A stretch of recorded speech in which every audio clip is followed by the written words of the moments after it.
Hey John, welcome back to our amazing podcast, The Infinite Chapter. How's your day going? I'm feeling incredibly energetic today. I feel like I could conquer a whole galaxy. Wow, I can tell. I like that energy. For me, sometimes the only way to handle the chaos of the week is to imagine I'm simply traveling somewhere else, far from the noise. A mental escape plan, you know. Totally. A change of scenery. And sometimes those mental escapes are the most productive ones.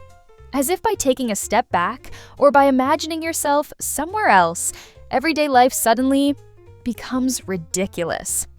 As if you saw the insignificance of everything from a comical perspective. That's exactly it.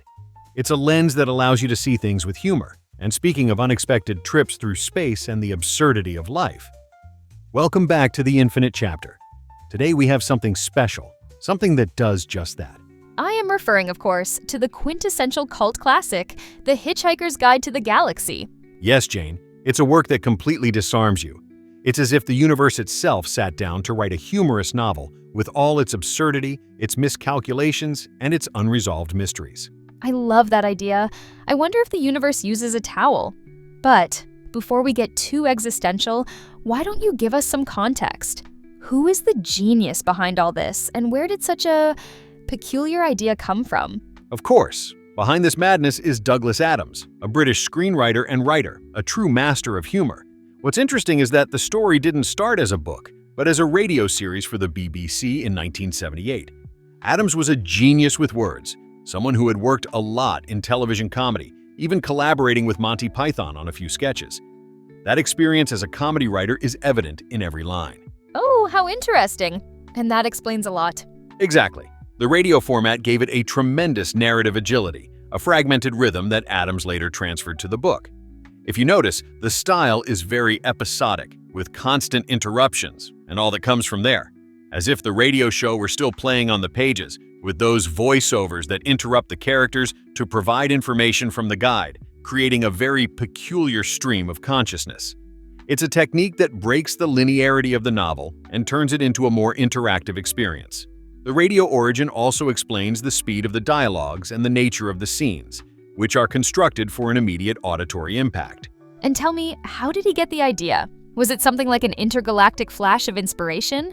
Adams tells a story, probably a bit embellished, that the idea came to him one day while he was lying in a field in Austria, drunk, with a travel guide and an astronomy guide, and he thought someone should write a Hitchhiker's Guide to the Galaxy. The rest is history. It's an anecdote that, for me, perfectly sums up the spirit of the book. The juxtaposition of the mundane with the cosmic. It wasn't a dramatic revelation, but a simple and absurd thought that arose in a moment of leisure and disconnection. Something very characteristic of Adams. I really like that image. A guy lying in a field with his mind wandering, and suddenly he comes up with one of the most influential science fiction works of the century. It's almost poetic. That's the author's key. His humor arises from that friction between the ordinary and the extraordinary. He laughs at bureaucracy, social conventions, but he projects them onto the universe. That's why his work resonates so much, because we identify with the frustration of Arthur Dent, a man who just wants a cup of tea while the universe is falling on him. And for those who haven't yet boarded this ship, tell us, what's the plot about? Because I know it's not a typical space adventure. Not at all. The plot is an ode to chaos. Imagine the typical space odyssey, but where every step is taken by accident or by a ridiculously arbitrary decision. It all starts with Arthur Dent, a guy so ordinary that his biggest concern is the demolition of his house for a bypass. And just as he's indignant about that, his friend Ford Prefect, who is not from Ford nor from Prefect, drops the bombshell. The entire Earth is about to be destroyed by the Vogons, a race of bureaucratic aliens, to build an intergalactic highway. It's the same frustration Arthur has about his house's demolition, but on a cosmic scale that borders on the absurd. The epitome of bureaucracy. Exactly.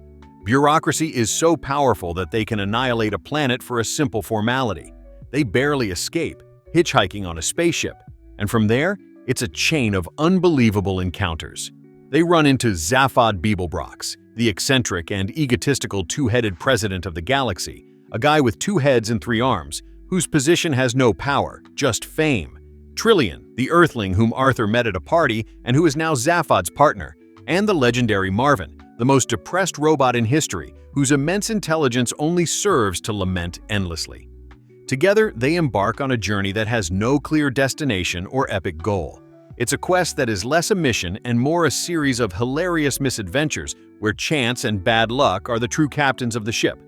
Every time they seem to find an answer, another even more ridiculous question arises that completely sidetracks them. And this is where I want us to stop, because the protagonist isn't Arthur, or at least not just him. It's the guide itself, right?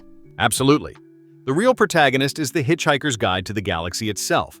Its entries, full of humor and ironic wisdom, constantly interrupt the narrative. This creates a very particular meta-narrative effect, breaking the fourth wall and turning the book into a conversation with the reader. I love how that breaks with conventions. And what about the humor? What makes it so special? Adams's humor is a combination of wit and absurdity. It's based on the juxtaposition of the mundane, like the demolition of a house, with the cosmic, like the demolition of Earth. He uses satire to criticize bureaucracy, human arrogance, and the insignificance of our existence. The dialogues are fast, full of wit, and the characters are exaggerated archetypes, almost like caricatures. It's a humor that endures. It's not just of its time, right? Not at all. The satire on bureaucracy, for example, is timeless. It's a mirror that he holds up to us and says, "This is how absurd you are." And he does it with prose full of brilliant digressions and aphorisms that have become ingrained in popular culture. Let's talk about that, about popular culture. We can't talk about Hitchhikers without mentioning some of its secrets or Easter eggs. Let's start with the million-dollar question, the 42. Yes, the famous 42. For those who don't know, it's the answer to the great question about life, the universe, and everything. Adams was always very clear. He said he chose it because it was a funny little number. There's nothing more to it, even though people have gone crazy looking for a hidden meaning. And it's become a meme. Exactly. Another Easter egg is the phrase, "Don't panic." It's the motto on the cover of the guide, and it has become a cult mantra, a little existential piece of advice for facing chaos. It's a phrase that sums up the book's attitude. I like the idea that the towel is the most useful object. That can only be Adams. Yes, that's another one of his brilliant ideas.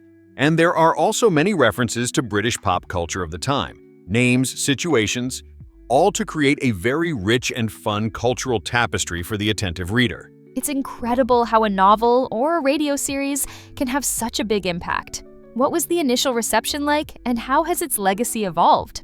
The reception was overwhelmingly positive, Jane. Critics and the public loved it from the start for its originality and wit, something that broke with the conventions of science fiction of the time, which was often very solemn, epic, or focused on hard science. Adams showed that outer space could also be ridiculous, bureaucratic, and, above all, hilarious. This freshness turned it into a cult phenomenon almost immediately, and its success expanded from radio to books, a television series, a movie, and even a video game. Each of these adaptations, with its own tone and peculiarities, helped to solidify Adams's universe in the collective consciousness. The towel, which according to the book is the most useful object a hitchhiker can carry, went from being a joke to a symbol of the fan community, showing that its legacy transcended even fiction. It's fascinating to see how a story becomes a transmedia universe. And it's not just the humor, there's also a depth that people don't expect, right? Exactly. Its influence is immense. It has touched generations of writers, comedians, and screenwriters. Its satire on bureaucracy, human insignificance, and the search for meaning is still relevant. In fact, it has been compared to great humorists. The connection to Lewis Carroll is evident in the way Adams builds a world governed by an illogical logic, where the rules of the universe are as arbitrary as those of a chess game.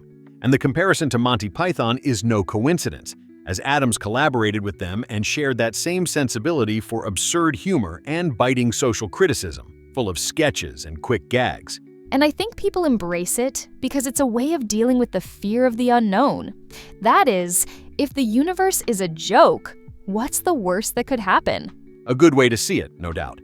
By laughing at the magnitude of the cosmos and our insignificance, Adams gives us a tool to manage existential anxiety. He tells us, yes, the universe is chaotic, confusing, and maybe without a clear meaning, but that doesn't mean you can't find a little joy, or at least a good joke along the way. Well, John, now that we've broken down the work, I'd like to know, what does it mean to you? Beyond the analysis, what has it left you with on a personal level? It's a book that made me feel like I had discovered a secret corner of the universe where logic didn't apply. It's not just a work that makes you laugh. It also invites you to reflect on our own existence and the absurdity of the structures we've created. Adams's genius lies in how he uses comedy to touch on deep existential themes. It's true. It's like a breath of fresh air. It makes you look at the night sky and think, this is probably all a big joke, isn't it? Exactly. It's a read that disarms you, makes you laugh, and then leaves you thinking. It's a reminder that not everything in life has to be solemn, even if we're talking about the fate of humanity. And with that thought, we've reached the end of our intergalactic journey today. John, as always, a pleasure. The pleasure is all mine, Jane. If our listeners have had their curiosity piqued and want to board the Hitchhiker's ship, don't hesitate to look for the Hitchhiker's Guide to the Galaxy. It's one of those gems that every reader or non-reader should know. And to make it easier for you, you'll find a direct link to the book in the episode description. If you have already read it, tell us what you think. We want to know your opinion, and that you can also send us your suggestions. What's your favorite quote? What do you think of the answer 42? And what about the towel? Don't forget to leave your comments on our YouTube channel or Spotify, and of course, share this episode with any friend who needs a little existential humor. Until next time, send us your suggestions for new episodes, and remember, don't panic!